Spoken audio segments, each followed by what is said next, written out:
বদরের ময়দানে এই পাশে কোরাইশ, এই পাশে মুসলমানেরা। বিশ্বনবী জালাময়ী ভাষণ দিলেন, তোমরা দেখতে পাচ্ছ এটা বদরের ময়দান না, এটা আল্লাহর জান্নাত, ওই জান্নাতের দিকে ছোট। বিশ্বনবীর কথা শোনা মাত্র সাইয়েদনা উমাইর ইবনুল হুমাম বললেন বাখ বাখ, মানে চমৎকার। বিশ্বনবী বললেন মা ইয়াহমিলুকা আলা কওলিকা বাখ বাখ ইয়া উমাইর, আমার এই কথা শুনে তুমি কেন বললা বাখ বাখ?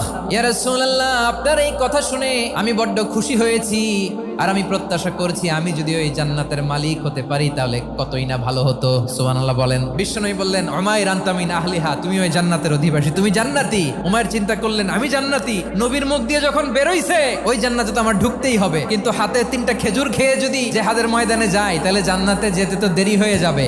এই চিন্তা আসা মাত্রই খেজুর 3টাকে তিনি ছুঁড়ে মারলেন, তলোয়ার বের করে আল্লাহু আকবার বলে বদরের ময়দানে ঝাঁপিয়ে পড়লেন। আল্লাহর শত্রুদেরকে কচুকাটা করে এক পর্যায়ে শাহাদাতের সুধা পেয়ে নিজেও জান্নাতি হয়ে গেলেন। পড়েন সুবহানাল্লাহ।